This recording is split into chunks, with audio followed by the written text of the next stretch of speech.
Bueno, muchas gracias.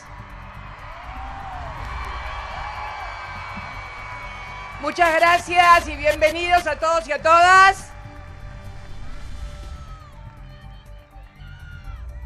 Felicitaciones, Mayra, porque esto viene con felicitaciones primero y agradecimiento después. Felicitaciones porque no hay mejor manera de recordar u homenajear a quien fuera mi compañero de vida con gestión, con trabajo y con obras. Así que felicitaciones. Y agradecimiento, además, esto ya es un poco más personal. Agradecimiento, Mayra, en mi nombre y en el de mis hijos, por haber recordado a mi compañero. También quiero agradecer al intendente de Avellaneda, compañero Ferraresi, que también hace unas horas acaba de inaugurar el CCK en la isla Maciel. Muchas gracias. También en nombre de mis hijos, por haber inaugurado esa obra, una réplica, debe ser bastante más chiquita, de lo que fue el CCK. La verdad que cuando recibí la invitación de Mayra, no me gusta venir a los lugares donde hay cosas de él, es fuerte y es difícil, bueno, ¿qué voy a explicar? Pero esa misma noche escuché al presidente, no silbemos ni chiflemos, se los pido por favor. Escuché al presidente en una cadena nacional y la verdad que me decidí a venir acá para reflexionar sobre este particular momento que vive la Argentina y esto que denominé el experimento anarcocapitalista y el inútil sacrificio al que está siendo sometido nuestro pueblo. ¿Por qué digo esto? ¿Por qué digo esto? ¿Por qué digo esto? Recién acaba de contarnos Mayra la historia de este lugar, que fue una obra del Bicentenario, suspendida con la llegada del gobierno de Macri en el 2015, reiniciada nuevamente y hoy reinaugurada. Hoy hay 2.308 obras públicas en todo el país, a lo largo y a lo ancho, suspendidas. 119 obras paralizadas en universidades nacionales de todo el país. Y entonces digo, hace exactamente 21 años, yo estaba en Río Gallegos, todavía no sabíamos los resultados, pero siento como si estuviéramos en el juego de la oca y hubiéramos retrocedido hasta nuevamente el lugar de partida. ¿Por qué digo esto? Yo quiero que hoy la reflexión que hagamos no es ni del dogmatismo ni de la ideología. Lo que voy a contar, lo que voy a comparar, lo que voy a reflexionar es empírico, absolutamente, lo vivimos, no es ideológico. Sinceramente no creo en esto de la derecha, la izquierda. En la Argentina nunca se pudo explicar la realidad ni desde la derecha ni desde la izquierda. Son categorías de pensamiento ajenas a nuestra historia, ajenas a la realidad. Provienen de los países dominantes, de los colonizadores sobre los colonizados, así que difícilmente uno pueda desentrañar desde las mismas categorías de pensamiento lo que nos pasa. Pero la verdad que cuando escuché, por ejemplo, congratularse por el déficit público, por el superávit público del primer trimestre y bueno, y resulta que no pagaste el CAMESA, la energía, no pagaste las obras públicas, no pagaste lo que le debes a las provincias, no pagaste lo que le debes a las universidades. Es como ustedes en su casa, después de no haber pagado la luz, el gas, el agua, las expensas, el alquiler, la señora que trabaje, la niñera, digan, tengo un superávit. No, hermano, no tenés superávit. No es cierto. No es cierto. Mirá todo lo que debés. ¿Superávit de dónde? No, no tenés superávit. Este superávit que no tiene sustento y que además plantea al déficit fiscal. Y, ojo, no quiero que digan, no estaba felicitando a los que tienen... No.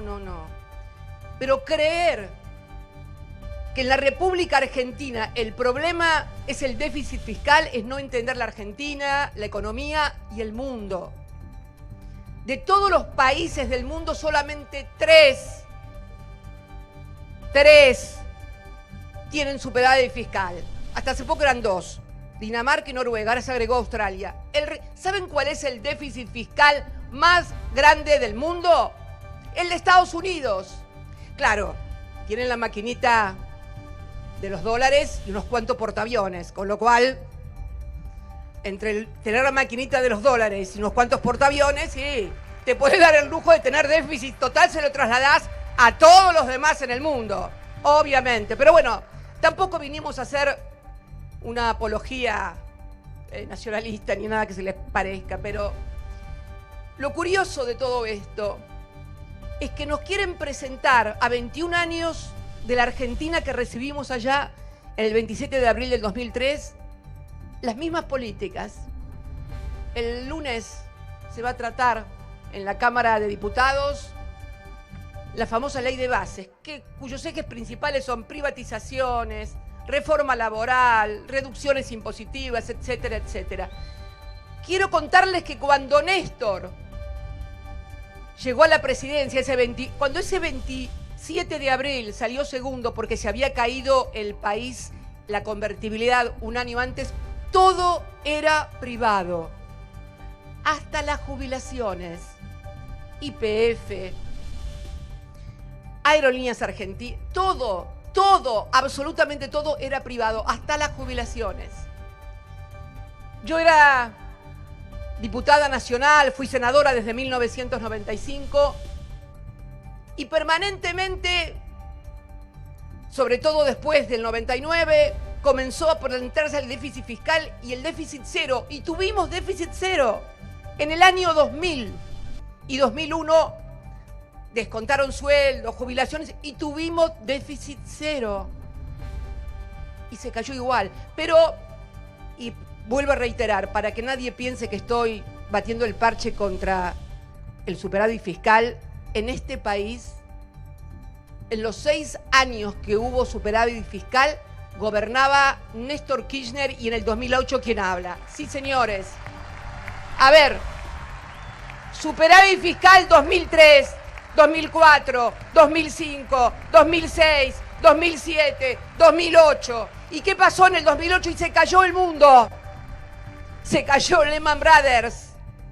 Crisis global, a escala global. No se pudo sostener. Y más tarde, 2 años más tarde, se nos invirtió la balanza energética. De un superávit de más de 4.000 millones de dólares en exportaciones energéticas, pasamos a tener que importar por la misma cifra. Este fue el tema de por qué tuvimos déficit. Y no es que estemos defendiendo el déficit, pero por eso digo que es hazaña, eso de la hazaña histórica y demás. Por un trimestre hazaña histórica. Entonces, nosotros que estuvimos 6 años, ¿qué fue? ¿Somos héroes nacionales? No.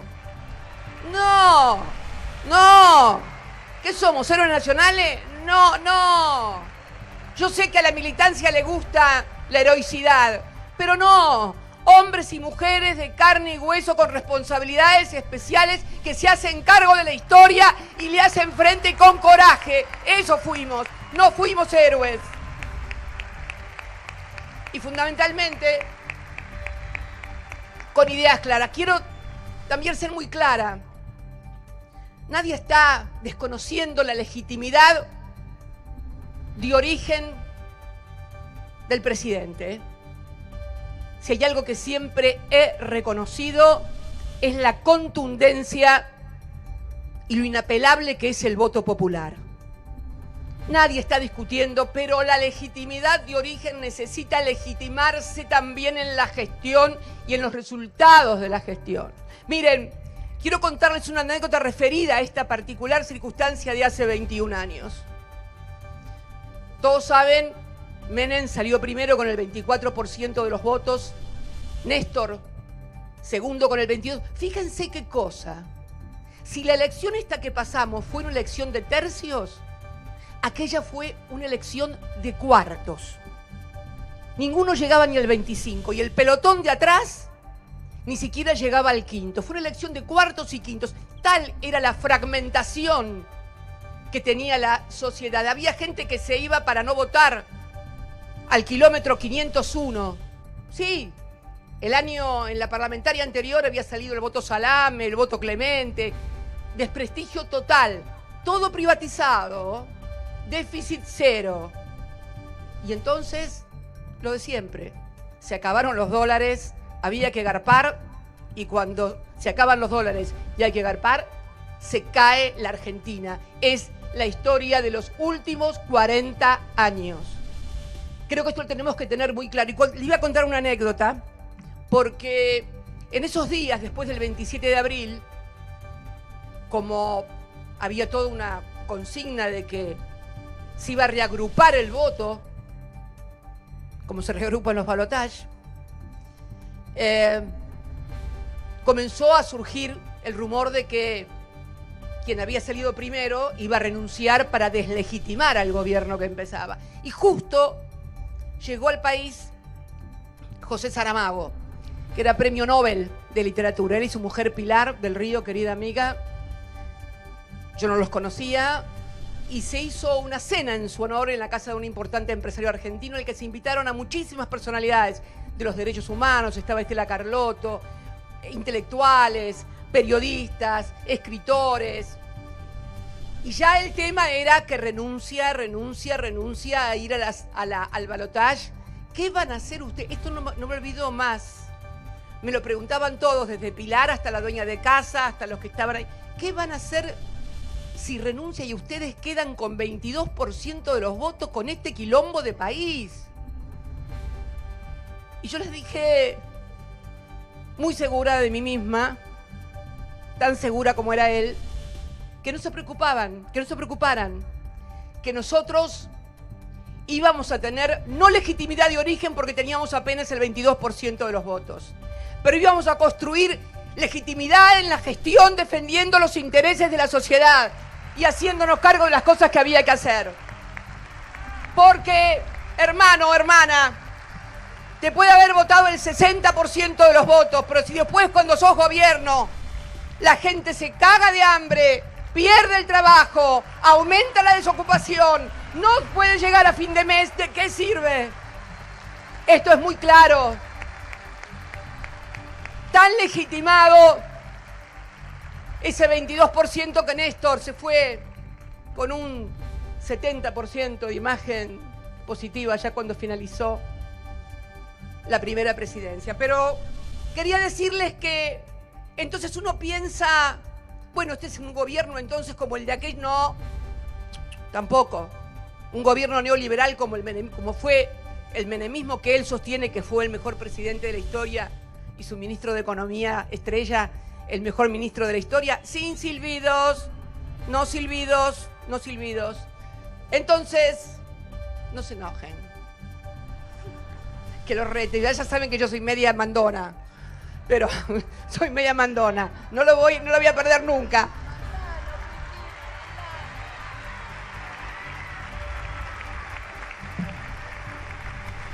¿Y qué es entonces este gobierno? No es por... Tiene algunos puntos de contacto, por ejemplo, relaciones exteriores. Bueno, en aquella época eran relaciones carnales. Ahora no quiero ni mencionar la palabra con este presidente porque puede dar lugar a una interpretación extravagante. Pero bueno, nada, relaciones carnales. Se dio un episodio también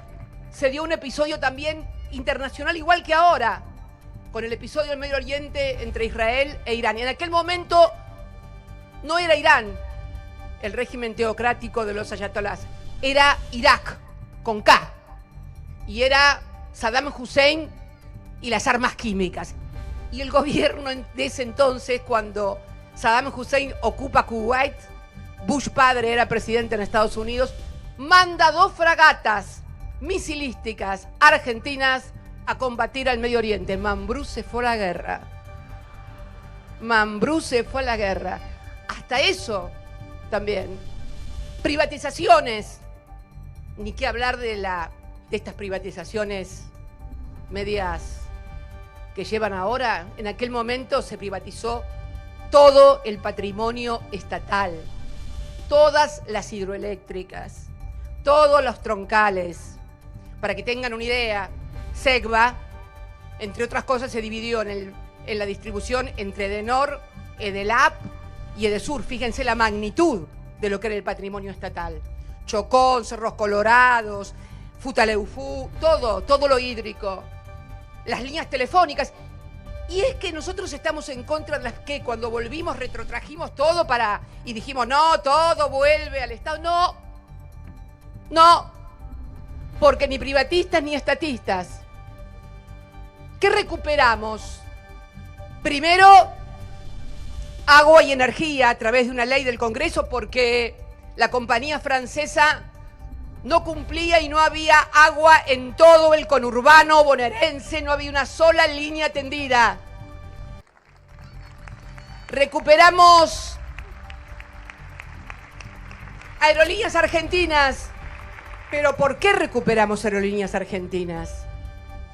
Porque a la altura del año 2008, el Estado Nacional pagaba el combustible de los aviones de Aerolíneas Argentinas, que era de la compañía estatal Iberia española, y pagaba los sueldos de todo el personal de Aerolíneas Argentinas. Cosa insólita. El Estado pagando combustible y todos los sueldos. O sea, no hubo más remedio que recuperar Aerolíneas Argentinas por el Estado irregular. Y de YPF también, cuando Repsol había convertido a una compañía petrolera en una compañía financiera, y entonces hubo que recuperar porque teníamos que recuperar la soberanía energética como realmente se recuperó a partir del año 2012. Mención aparte, paso un aviso. Marzo, voy a hablar después más adelante de eso. Vaca Muerta bate récords de producción. Récords de producción, casi 400.000 barriles día. De nada. De nada. Y recuperamos también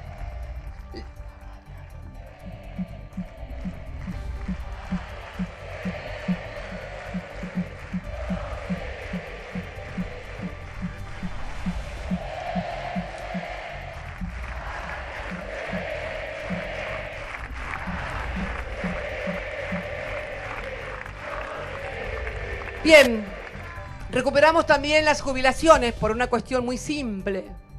El Estado estaba pagando el 60% de las pensiones. ¿Por qué? Porque las AFP se quedaban con la crema, con los salarios más altos, y los salarios más bajos los pagaba el Estado.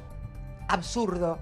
Y se recuperó. Pero entonces, si todo aquello no dio resultado, además en un marco internacional absolutamente favorable a ese proyecto neoliberal, en el 89, cuando asume Menem, se cae el muro de Berlín. Sale el Plan Brady, que fue el salvataje que el Tesoro de los Estados Unidos hizo a los bancos que se habían endeudado con los petrodólares, y lo presentó como que ayudaban a la deuda externa de los países de Latinoamérica. No. Rescataron a los bancos y clavaron a los jubilados italianos, alemanes, japoneses, que fueron con los que después tuvimos que discutir la reestructuración de la deuda.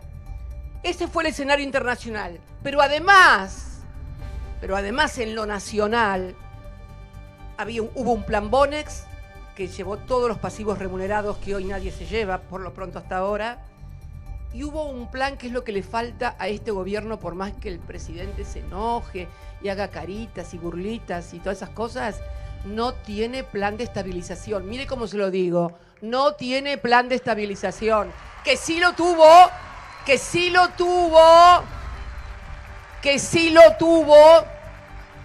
el gobierno anterior, que fue la convertibilidad. Una convertibilidad sostenida, además, por la venta del patrimonio nacional y por el endeudamiento. ¿Y por qué se hacen? ¿Por qué los economistas insisten tanto en el plan? Tienen razón.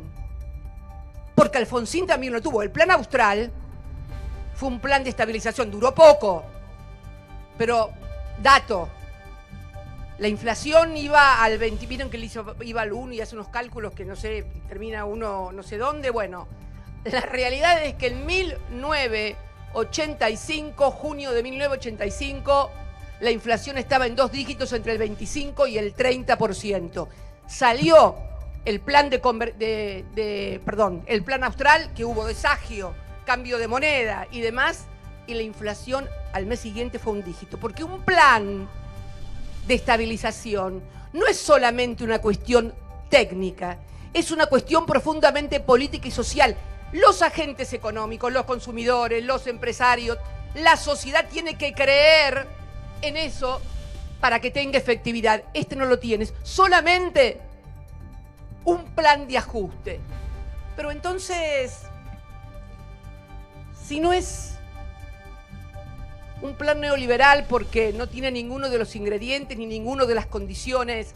Y además, perdón, y no quiero ser peyorativa ni mala. A veces, no es que sea mala, pero se me va la lengua y soy un poco dura en algunas expresiones. Pero, además de todas esas condiciones internacionales, nacionales, había un Congreso,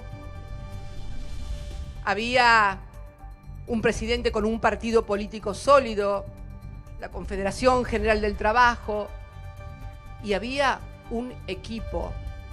Cuando uno mira lo que hay hoy en todos los ámbitos, bueno, no es que le falta uno para el peso, le faltan 30, 40, 50 o 90 para el peso, realmente, y no quiero ser peyorativa. Fíjense, termino yo elogiando al gobierno de Menem, que me echaron del bloque menemista. O sea, hablo de lo que conozco, no estoy hablando de la ideología o de lo que leí, hablo de lo que viví como legisladora y como compañera de quien fue 3 veces gobernador del 91 hasta el 2003. Este es el país que teníamos. Entonces, uno se pregunta, bueno, pero si no es neoliberal, ¿qué es entonces el anarcocapitalismo? Y ahora acá creo que sí hay una pista en el discurso del presidente en la cadena nacional el lunes. Él dijo el lunes que la recuperación y el crecimiento van a venir desde 4 lugares: petróleo, gas, minería y el campo, o sea, la agricultura. O sea, es un sector que tiene un crecimiento, como acabo de señalar, en Vaca Muerta, pero que, tal como está desarrollado en nuestro país, nos preanuncia una economía de carácter extractivista. O sea, llevarse todos los recursos naturales sin valor agregado, sin tecnología, sin industrialización, o sea, precapitalista. Porque me hace acordar a la Argentina del virreinato del Río de la Plata, donde se llevaban todas las riquezas y no te quedaba nada. Entonces, más que anarcocapitalismo, me parece que suena a anarcocolonialismo. Y me parece que en eso no estamos de acuerdo. Porque estas actividades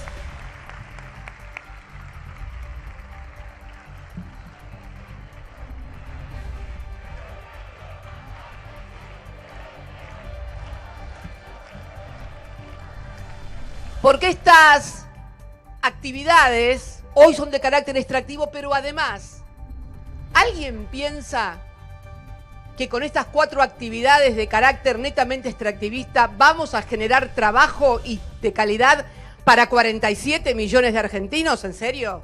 No me dan los números. Porque, por ejemplo, en Santa Cruz, primera exportadora de oro y petróleo, pero son 9.000 empleos aproximadamente, ¿eh? Y lo mismo pasa en petróleo. Uno puede ir a Neuquén, pero los que trabajan en el petróleo, los trabajadores con muy buenos sueldos, mineros, petroleros, pero ¿qué vamos a tener? no nos va a alcanzar, y es lo que va a pasar y que ya empezó a pasar con el otro gran fenómeno que sí va a ser igual que el otro, que es el de la desocupación. Y yo sé que tal vez muchos argentinos ya se hayan desacostumbrado a la desocupación, porque es cierto que a partir del año 2003 comenzamos con la industrialización y con un trabajo de plena ocupación, de que la gente tenga laburo, pero lo cierto es que cuando a Néstor le eligieron, o salió segundo, mejor dicho, en un día como hoy, había 25% de desocupados, un cuarto de la población estaba desocupada, y es tremendo que el sueldo como hoy no alcance, y como inclusive no alcanzó tampoco durante nuestro gobierno, que fue el problema que tuvimos. Lo veo acá a dirigentes sindicales de primera línea, con por primera vez el trabajo registrado con trabajadores pobres. Nunca había pasado. Y es feo y es malo, pero peor que no te alcance el sueldo es no tener salario a fin de mes. Este es el gran drama que se va a avecinar y que el presidente debe comprender. El presidente tiene que comprender que debe dar un golpe de timón a esta política. Esto de que el mercado no tiene fallos, que hay que dejarlo todo sin desregulación. ¿Qué pasó con las prepagas?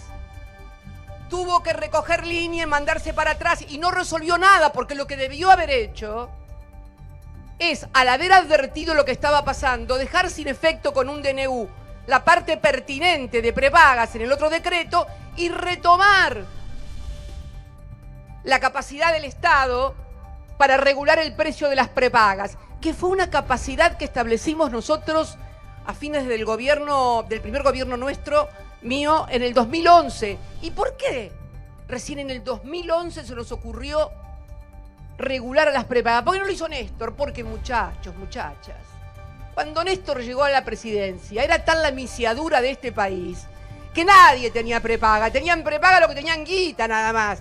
Al 2011 ya había pelechado mucha clase media y pudieron contratar la prepaga. Después se olvidan y se hacen antiperonistas, antikirchneristas, pero no importa. No importa, los queremos igual. Los queremos igual. Los vamos a querer siempre.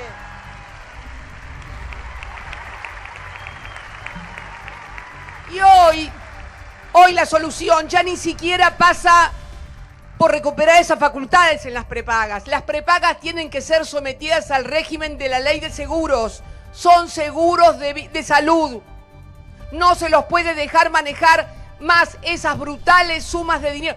Dice que se funden todos, y el que hasta hace poco era presidente de la Cámara se cansó y no para de comprar todo lo que sea de salud, sanatorio, a su paso. ¿Cómo que te fundís? ¿Cómo que vos vivís protestando contra la regulación porque te vas a fundir y no te fundís nunca? ¿Cómo? ¿Cómo? Es mentira. Y esto no convierte en mala gente a los empresarios. Tampoco estoy diciendo eso. Estoy diciendo que cuando uno es empresario, lo único que le importa es la rentabilidad. Y tal vez está muy bien, porque tiene que seguir produciendo. Nadie puede pedirle sensibilidad social a una empresa. No. Y no creo que sean insensibles, tampoco, son empresarios. El que tiene que tomar el rol ahí es la política y el Estado para regular y establecer una vinculación armónica en la sociedad. Armonía, armonía, armonía. Pero, entonces, ¿cuál es el problema de este presidente que dice que el Estado no tiene fallos, que los empresarios son héroes, aún los que... El problema que tiene que es muy dogmático. Y entonces él quiere acomodar la cabeza al sombrero. No, presidente. Cuando el sombrero no entra, no achique la cabeza. Agrande el sombrero. Es por ahí. Es por ahí. Es por ahí. Y si lo hace, lo vamos a ayudar, porque nadie quiere que le vaya mal. Porque si le va mal a usted, le va mal a todos los argentinos.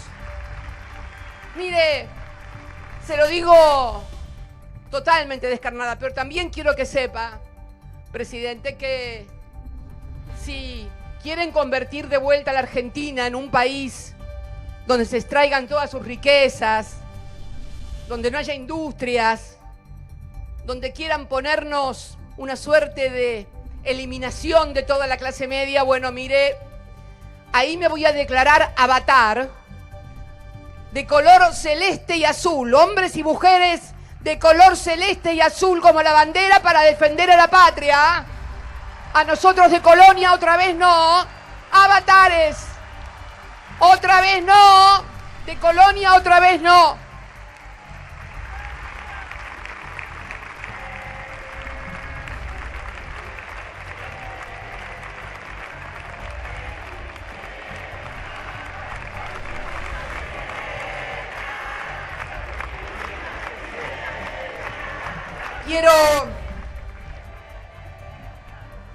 Y hablando de avatares azules,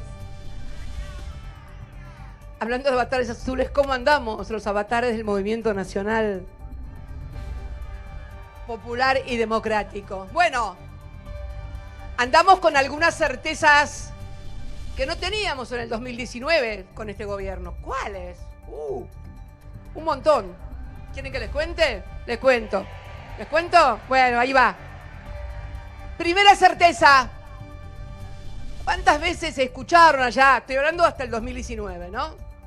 ¿Cuántas veces escucharon de los contrarios a nosotros siempre, pero en nuestras propias filas había permeado esto de los modales de Cristina? La intensidad de Cristina. O sea que había que, en fin, los modales, o los destratos, o no sé qué otras cosas más. Bueno, convendrán que después de este presidente soy la condesa María Eugenia de Chicov, ¿no? Pues, no me jodan más con esto. La verdad que no eran los modales.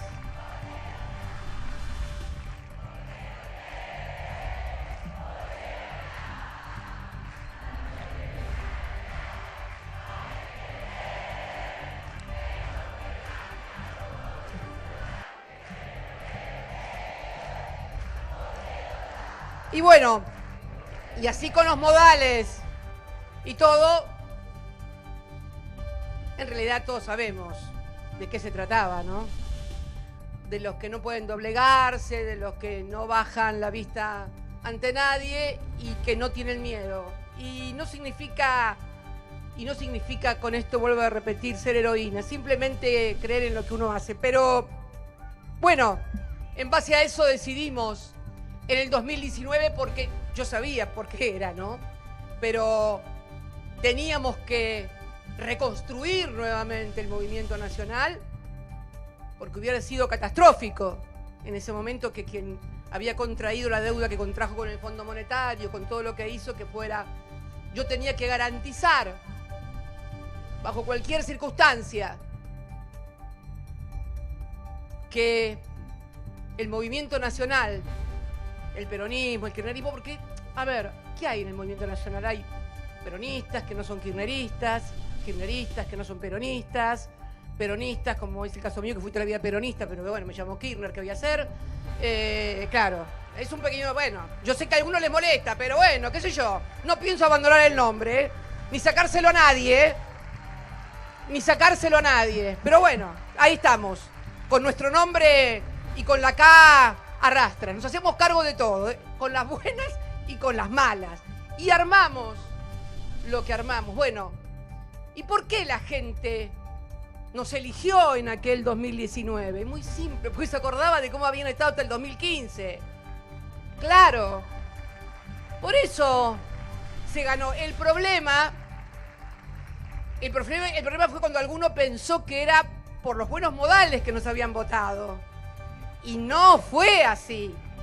Entonces, cuando vos crees que fue por los buenos modales y que todo lo otro hay que dejarlo de lado, y bueno, terminamos como terminamos.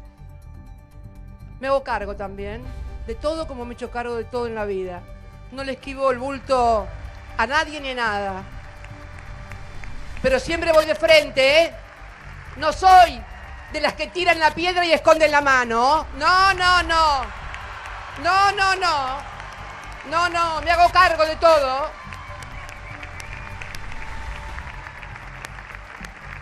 Creo entonces que es un primer aprendizaje. No eran los modales. Nos votaron porque querían volver a tener calidad de vida y una vida organizada, ni siquiera gran calidad de vida, una vida organizada, ¿no? Donde los chicos van al colegio, comen en la casa, el viejo tiene trabajo, la vieja también, van al colegio, tienen clase todos los días. Bueno. Y la segunda cosa que también es buena ahora, aunque parezca un contrasentido, que esto que hoy estamos viviendo también nos obliga a replantearnos y a repensar muchas cosas. En algún momento lo intentamos, pero por varias cosas. Yo lo dije en el último documento, ese del 14 de febrero de este año, cuando dije las cosas que teníamos que discutir, que volver a hablar, hablé de la educación, hablé de un montón de cosas, pero omití hacer una cosa de hablar, y la verdad que no hablé de la energía, de servicios públicos, de tarifas, y la verdad que eso ha adquirido hoy una tremenda y dramática actualidad. Y uno escucha por la televisión que esas tarifas eléctricas que están llegando a las casas, a los clubes, a las universidades, a los comercios, a las industrias, son porque dimos subsidios. O sea, la política de los subsidios sería la responsable. Y lo que es peor, uno prende la televisión y por ahí escucha a algún compañero o que un periodista le dice eso, y inclusive algunos periodistas que se supondría bien informados, que el problema fueron los subsidios, y los compañeros asienten en cierta manera. Y la verdad que no es un reproche a nadie, ojo, para nada. Simplemente no, porque no es hora de reproches, es hora de reflexión y de análisis. Porque hay mucho burro suelto y unos cuantos vivos que aprovechándose de esa burrez, como yo digo, instalan cosas que no son. Miren, si de algo creo que deberíamos replantearnos es por qué no pudimos revertir en aquellos años el marco regulatorio de la privatización en materia energética. Cuando en el año 92 se privatiza la energía, se copia el modelo inglés. El modelo inglés es de negocios. Generación por un lado, transporte por el otro, distribución por el otro. Y está dolarizada con la convertibilidad, se dolarizaron las tarifas. Es más, y se fijan dos precios. Un precio monómico, que es el precio de la generación. Es un poco complicado, pero es bueno que escuchen, porque los dirigentes y los militantes tienen que estar preparados. No podemos salir más a la Bartola o ir a un canal de televisión a putear a otro compañero. Cuando vayan a los canales de televisión o a la radio, vayan a hablar de estas cosas que son las que le interesan a la gente. ¿Por qué me llega la factura tan alta? ¿Qué corno le importa lo que vos pensás de Juan, de Pedro, de José? Entonces, sé que es un poco álgido, algunos se van a enojar, sobre todo Máximo, que siempre me dice, empezás con tu clase magistral de vuelta porque me tenés podrido. Sí, bueno, te tengo podrido, pero si todos supieran y estudiáramos un poco más, podríamos defender mejor las cosas también. Entonces,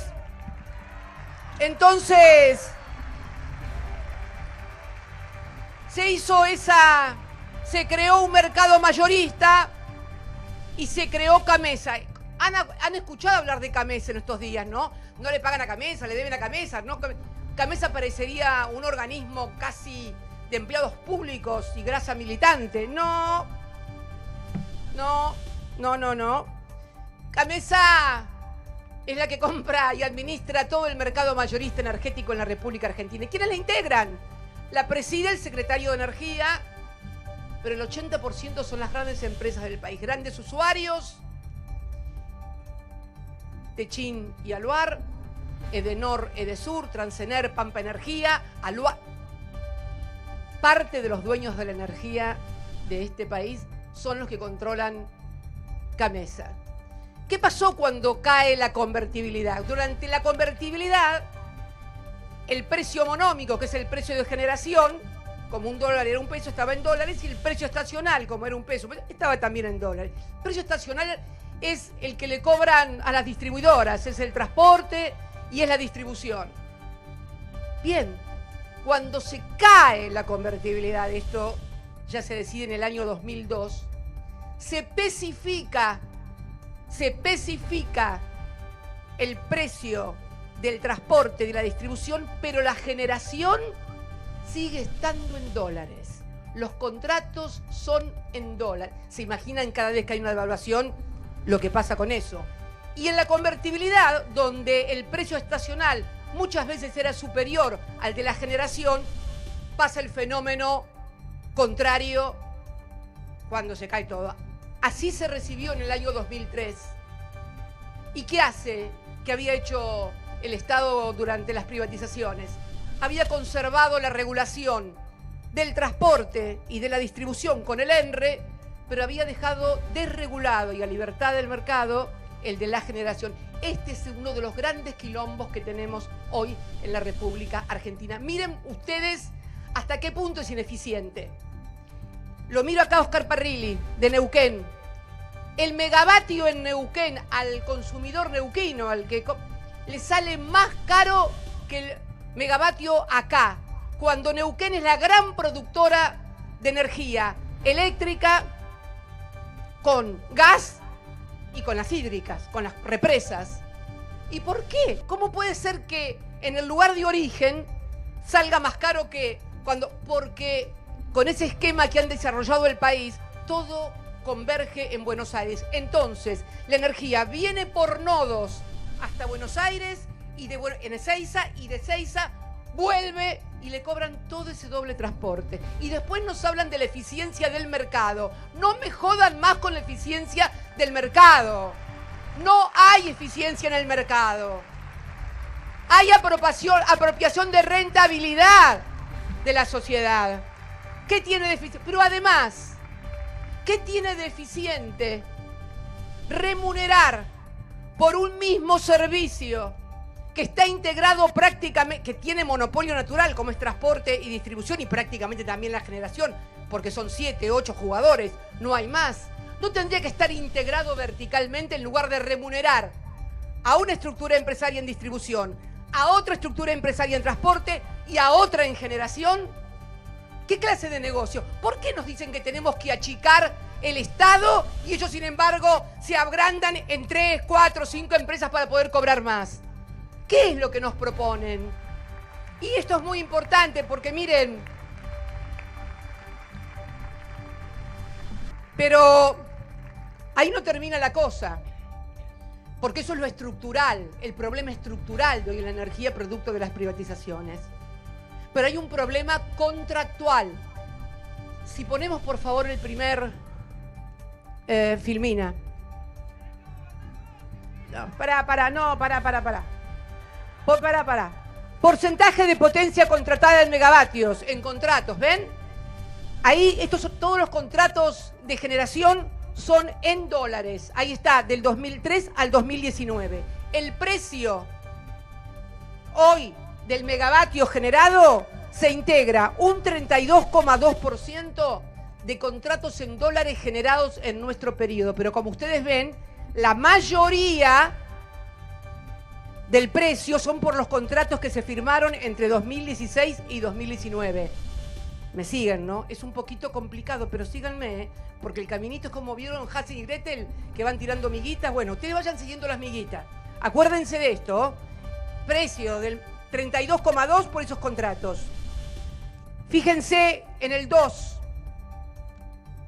Eso es aumento de la potencia instalada por gobierno y tipo de generación. Eso es los megavatios generados. Hay colorcitos, ¿ven?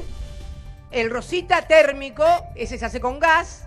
El hidroeléctrico, ya sabemos, con agua. Las represas, usinas, turbinas.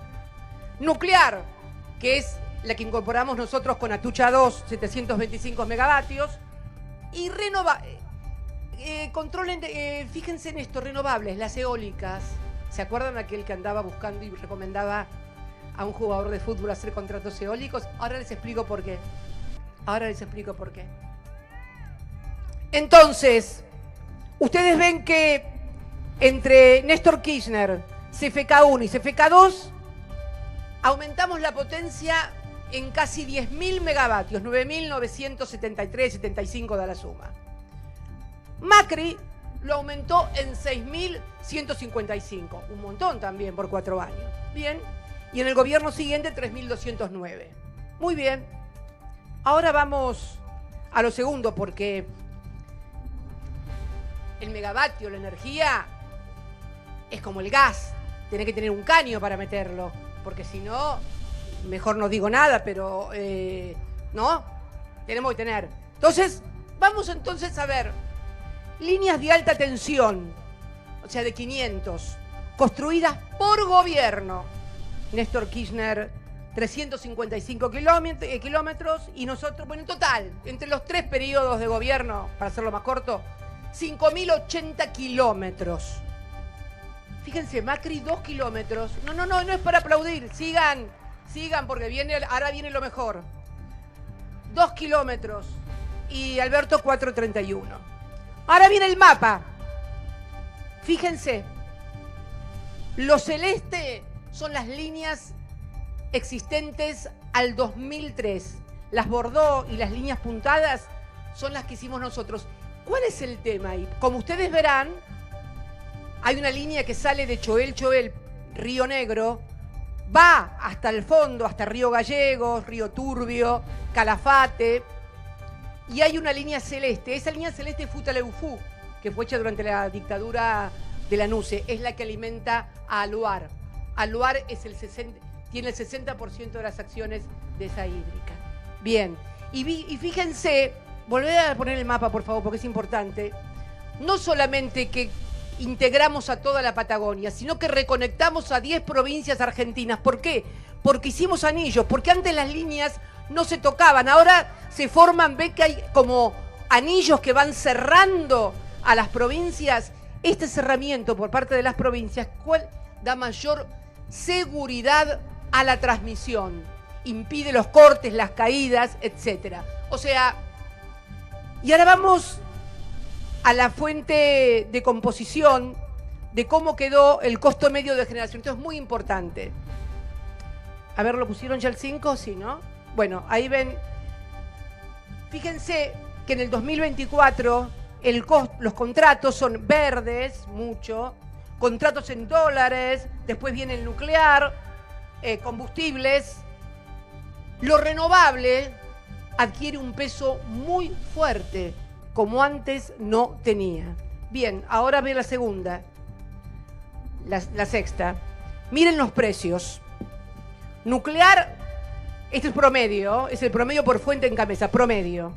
60,5, la renovable, la eólica y las solares 71,4, 7,9. Bueno, están muy claros los... Déjalo ahí nomás. ¿Qué voy a explicar esto? ¿Cómo fueron los contratos? Los contratos en dólares, durante nuestra gestión, construimos a través de varios proyectos, el Fonim Benben, por ejemplo, el Fonim Benben, hicimos Central Térmica San Martín, Belgrano, Vuelta de Obligado, Almirante Guillermo Brown. ¿Qué era el Fonim Benben? Nosotros le decíamos a la generadora, le establecíamos el costo de generación, y además les dejábamos una rentabilidad que también la regulábamos, y con el resto del subsidio comenzamos a hacer todas esas obras que finalmente terminaron en 10.000 megavatios de capacidad. ¿Qué hizo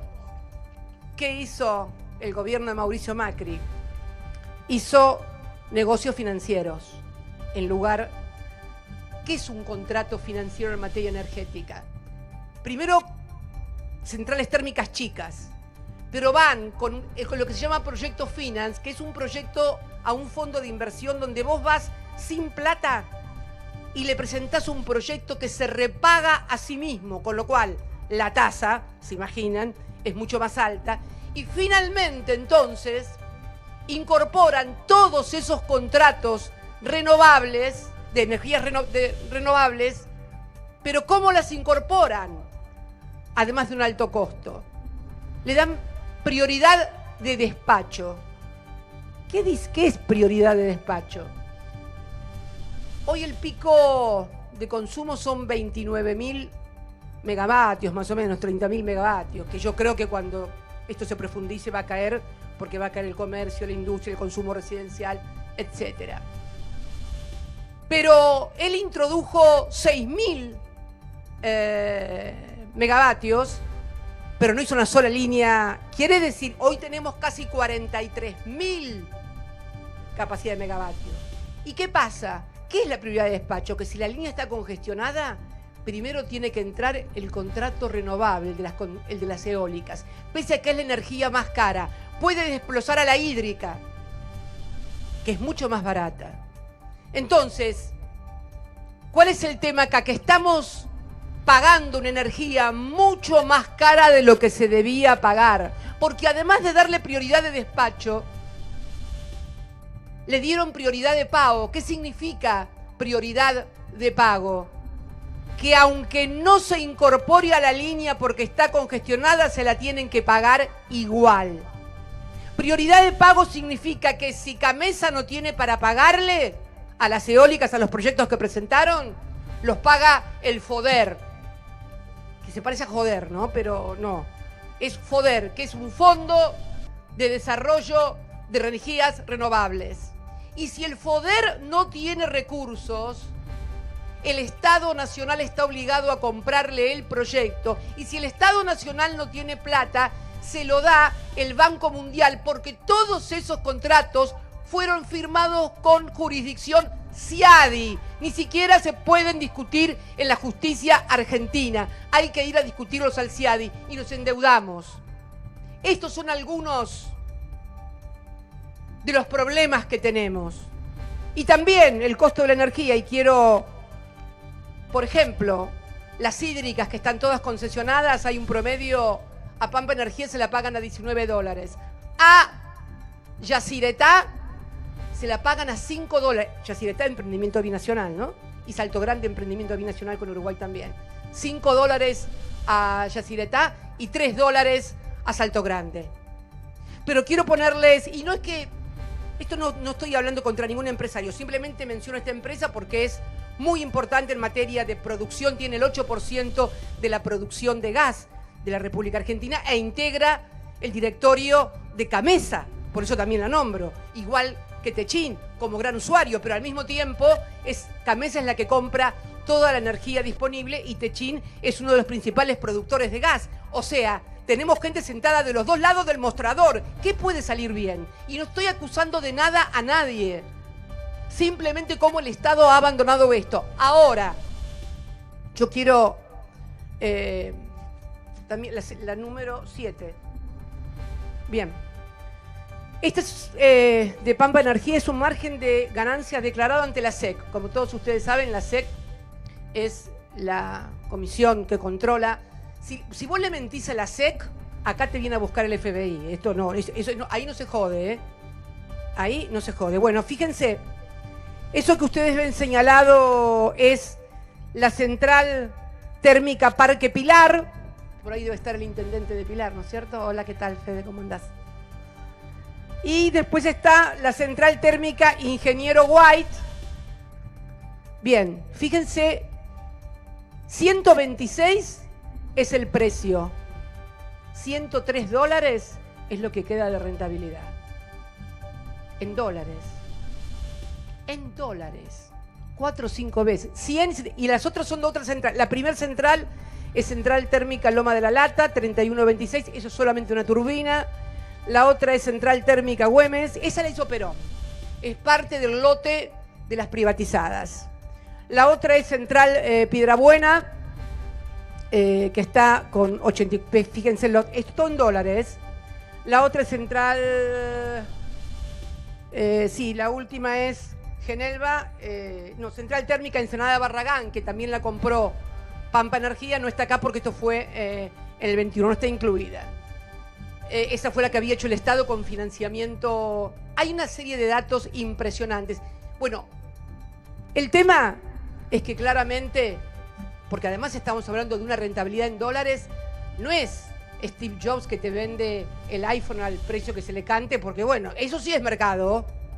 Eso, para que entendamos dónde hay mercado y dónde no hay mercado.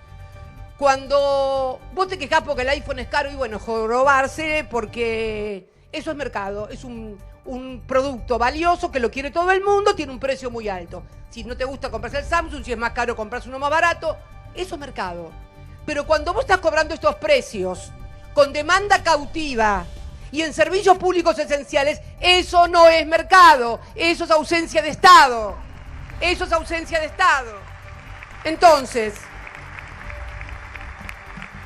creo que se hace necesario que rediscutamos en la Argentina, porque además la energía no es una cuestión menor, créanme. Es uno de los vectores, la energía, centrales de cualquier proyecto de desarrollo económico. Ni siquiera estoy caracterizando el desarrollo si es industrial o desarrollo económico.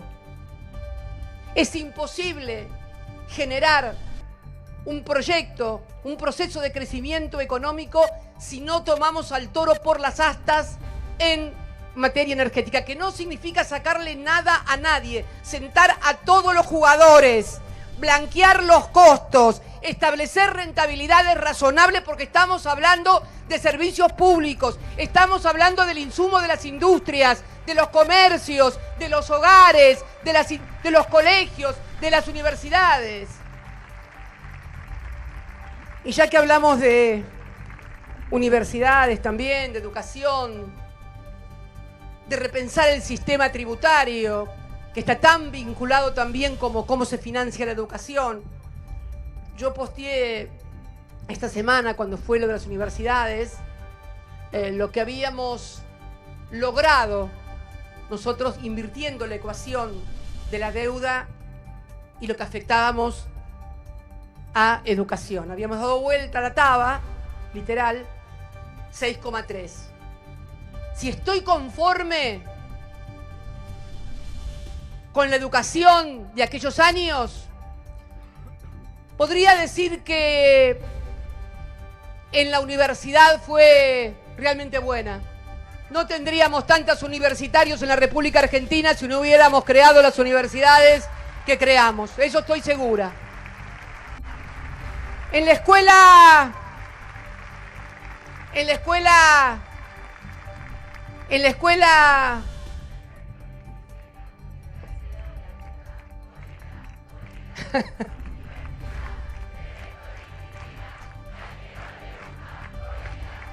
y la verdad que no, y creo que tenemos que rediscutir todo eso, sobre todo primaria y sobre todo secundaria. Yo quise tal vez entablar una discusión allá por el 2012 y me sacaron a los bolsazos, no fui. ¿Se acuerdan aquel mensaje del 1 de marzo en donde fui muy criticada? Pero tenemos que charlar los muchachos, porque si no lo charlamos nosotros, estos vienen y te ponen las cosas que te vienen. Yo me acuerdo, miren, el presidente habla de adoctrinamiento en los colegios. Si hubiéramos adoctrinado en los colegios, él no sería presidente. ¿Pero qué está diciendo este hombre? ¿Qué está diciendo este hombre? Es más, me atrevo a decir que si tuviéramos una educación pública primaria y secundaria como la que yo tuve, me acuerdo de los nombres de las 6, 7 maestras que tuve, las de primer grado, primero superior, segundo, de todas. Tenía una maestra por año, nada más. Y tenía clases todos los días, que no alcanza con eso, pero no saben cómo ayuda. No saben cómo ayuda. Y entonces creo que tenemos que comenzar a discutir estas cosas. Yo escuchaba el otro día al gobernador, creo que era de Santa Fe, creo que dijo cuando se hizo cargo que tenía un problema porque tenía un 23, 25%, creo, dijo, de los recursos que destinaba a los salarios docentes, al sector docente, que estaba pagando y que no concurrían por suplencia, por licencias, por lo que fue. Tenemos que discutir en serio porque los recursos son escasos y tenemos que hacerlos valer y tenemos que discutir, porque si no queremos discutir nosotros, vienen otros y nos discuten desde afuera y desde un lugar de porquería que no es que les interese que los pibes sepan. Esto tenemos que entenderlo. Miren, una curiosidad también, saber cómo nos corren. Vieron que esta semana se tuvo mucha difusión una encuesta ERCE de educación, que dijeron que había sido un espanto, que esto y el otro, que los últimos 20, porque todo pasó en los últimos 20 años. Hablan como si hace 21 años estuviéramos en no sé dónde. Pero eso tiene un objetivo. Tiene el claro objetivo de demonizar, denostar y ayudar a la desmemoria colectiva. La gente tiene muchos problemas. Los pibes jóvenes, ¿qué saben lo que pasaba en el 2010, en el 2011, en el 2015? Un pibe de 20 años, uno de 30 inclusive. Entonces mandé a una compañera que me estudiara cómo es esto del ERCE. Y resulta ser que ese resultado que difundieron, escuchen bien, es del 2019. ¿Por qué tardó tanto en difundirse? Porque después vino la pandemia, se tardó en hacer, y entonces le pedí, ¿cuándo se habían hecho esas pruebas? En 1997, en el 2006, en el 2013 y en el 2019. Y adivinen qué, entre el 2006 y el 2013, esa prueba ERCE dio que habíamos aumentado en puntaje. Se toma para pibes de tercer grado y para pibes de sexto grado.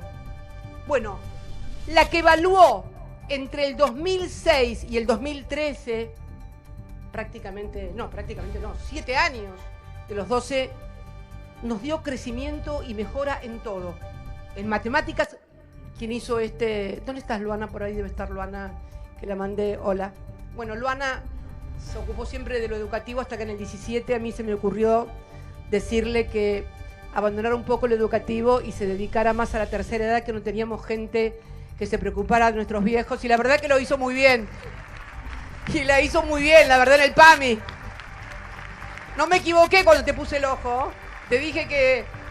Bueno, pero ella era la que... Entonces se me ocurrió decirle, Luana, ¿por qué no me verás esto? Bueno, en lectura tenemos 2.44 al año 2013. En matemática habíamos mejorado 27.9 porcentual, casi 28.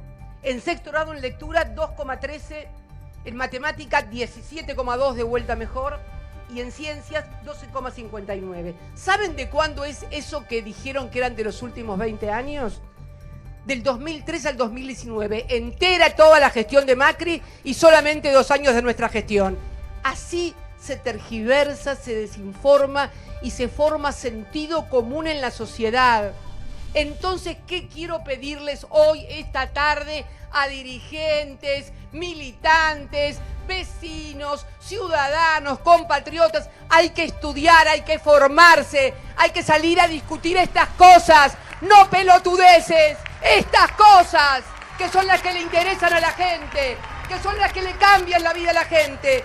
Están discutiendo para ver cómo cambian la vida de los dirigentes. Hay que comenzar a trabajar y a discutir para cambiar la vida de la gente, para mejorar.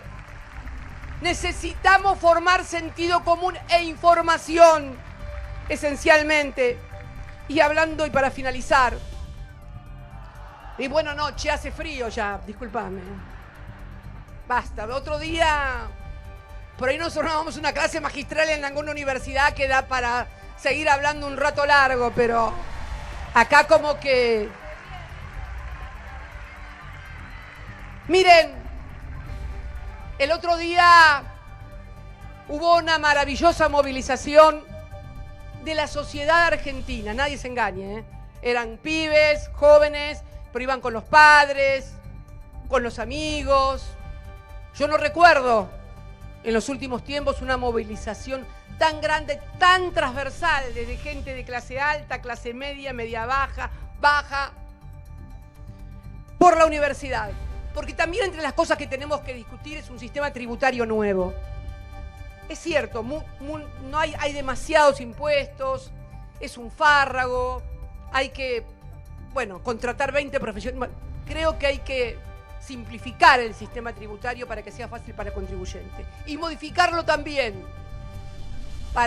no para lo que quieren hacer ahora con la ley de bases, que le bajan impuestos personales a los que tienen plata y le ponen el impuesto que ya no se puede llamar a las ganancias, porque ni a los ingresos es eso lo que están queriendo poner. Pero bueno, y se discutió mucho en los medios, en la calle, sobre el tema del financiamiento educativo. Y miren qué mención y qué relación tiene con el sistema y todas las cosas que tenemos que discutir en la Argentina. Pero empezar a discutir en serio, no con eufemismos. Yo veo a los dirigentes en los medios de comunicación que todo es por arriba, biribiri, y nadie dice, porque, a ver, a las cosas por su nombre. Miren, saben que el presupuesto universitario tiene 11 aperturas, ¿no? Por supuesto, el 88% del presupuesto universitario es, primero, personal docente y autoridades de las universidades, el segundo es personal no docente, eso es. Pero después tiene otras aperturas, que fue la que desencadenó el problema y la movilización, que es la apertura de funcionamiento de la universidad, que son los gastos que se necesitan para funcionar, de electricidad, de papel, en fin. Más, eso es un 6% más o menos. Y un 1% que son los hospitales, que tantas funciones sociales cumplen en la sociedad. Poneme la filmina número 9. Fíjense, Mercado Libre, ¿no? Beneficios fiscales. No, de vuelta. Nadie silba. Mercado Libre. Esto está tomado de la SEC, del mismo lugar que tomé.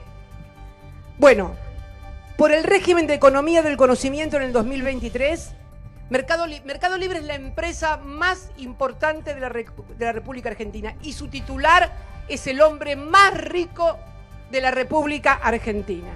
Tuvo una exención impositiva por economía del conocimiento de 42 millones en seguridad social, que son los aportes para financiar a los jubilados, de 67 millones y un descuento de 103 millones de dólares. Con esos 103 millones de dólares nos sobra para cubrir todos los gastos de funcionamiento de las universidades argentinas y de los hospitales. Para los que digan, fíjate el segundo, por favor, el 10, y termino, con eso termino. Fíjense, Mercado Libre tiene el 59% de sus empleados egresados de universidades públicas. Globan, a otro gran unicornio argentino que se creó en el 2003, tiene el 71% de universidades públicas. Van a decir, viste que es antiempresaria, mirá, ellos que son...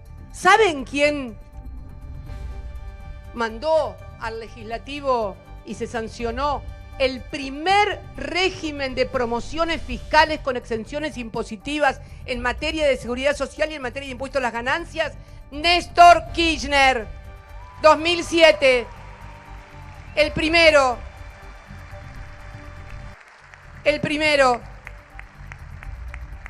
¿Saben por qué me acuerdo? Porque yo era candidata a presidenta y fui a una cena, un acto en el Hilton de Puerto Madero de las cámaras que agrupan a todas las empresas tecnológicas para agradecer lo que habíamos hecho. Y estuvo muy bien hecho, además, porque era algo que recién empezaba. Globan era una empresa con un grupo de platenses de allá de mi ciudad, muy pequeña. Vamos La Plata, claro, siempre. Pequeñita, y hoy es un unicornio que cotiza en Nasdaq y estamos muy orgullosos de tener estos empresarios. Pero es normal que el empresario más rico de la Argentina tenga estas exenciones. Estuvo bien para promover, porque la promoción fiscal es eso, promueve, como vos promovés a un chico, pero el chico cuando cumple la mayoría de edad se tiene que arreglar solo. Y estas son empresas que afortunadamente para ellos y para todos los argentinos, han cumplido la mayoría de edad, son grandes empresarios, comiencen a devolver al pueblo argentino y a la sociedad todo lo que han recibido. Bueno, Bueno, en fin, se ha hecho de noche, la gente tiene que volver a la casa, las visitas tienen sueño, así que como las visitas tienen sueño, vamos a terminar, a agradecerles a todos y a pedirle a todos los compañeros, militantes y a los compatriotas en general, por favor, aunemos esfuerzos todos, que no nos vuelvan a convertir a la Argentina en un páramo de desocupados, con científicos que se van. ¿Cuánto nos costó traer más de 1000 científicos con el proyecto Raíces? No dejemos que se vuelvan a ir. Por favor, esto es lo que le pido a todos los compañeros, a todos los militantes. Cuando finalizo, cuando en Avellaneda dije un día que cada compañero, cada compañera tiene en su mochila el bastón de mariscal, no era para dárselo en la cabeza a otro compañero, era para tomar el bastón de mariscal y salir a la calle para lograr que la gente pueda vivir y denunciar todo esto, explicarle todo esto a la sociedad, porque la sociedad no sabe, la envenenan todo el día, diciendo, tergiversando, como pasó con esta prueba, como pasa con el tema de la energía. Es necesario rediscutir el país que queremos. Nosotros tenemos una inmensa responsabilidad también como oposición de rediscutir ese país, reconociendo lo que hicimos, admitiendo lo que nos faltó y mirando para adelante, que siempre hay que mirar para adelante. Muchas gracias a todos y a todas, los quiero mucho. Suscríbete, dale me gusta y síguenos en nuestras redes.